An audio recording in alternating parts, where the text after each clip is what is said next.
సివిల్స్లో success, రాజకీయాల్లో ఎందుకు fail అవుతున్నారు?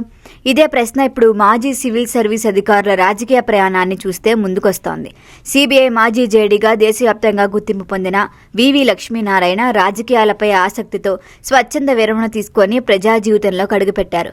కానీ ఆశించిన స్థాయిలో విజయం సాధించలేక చివరికి మళ్లీ ప్రైవేట్ రంగానికే పరిమితమయ్యారు. రాజకీయాల్లో ఆయన పెట్టిన 8 ఏళ్ల సమయం ఫలితం ఇవ్వలేదు. ఇదే పరిస్థితి జయప్రకాష్ నారాయణకు కూడా ఎదురైంది.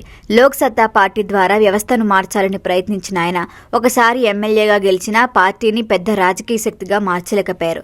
అయితే ప్రధాన పార్టీలో చేరిన కొంతమంది మాజీ అధికారులు మాత్రం విజయవంతమయ్యారు. పార్టీ అండతో ఎన్నికల్లో పోటీ చేసి ఎమ్మెల్యేలు, ఎంపీలు, మంత్రులుగా ఎదిగారు. వారు వ్యవస్థకు అనుగుణంగా మారి పార్టీ యంత్రాంగంలో భాగం అవటం వల్ల విజయాన్ని అందుకున్నారు.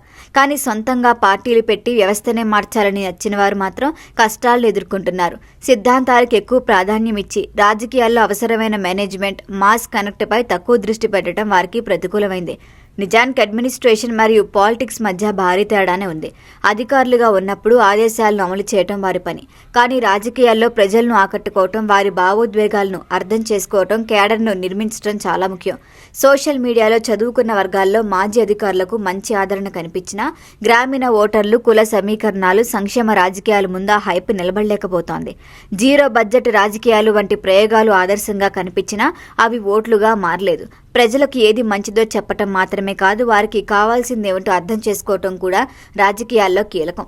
అధికారులుగా ఆదేశాలిచ్చే స్థానం నుంచి ప్రజలను అభ్యర్థించే స్థాయికి మారటం చాలా కష్టం. ఈ మార్పును అందరూ విజయవంతంగా ఎదుర్కోలేకపోతున్నారు.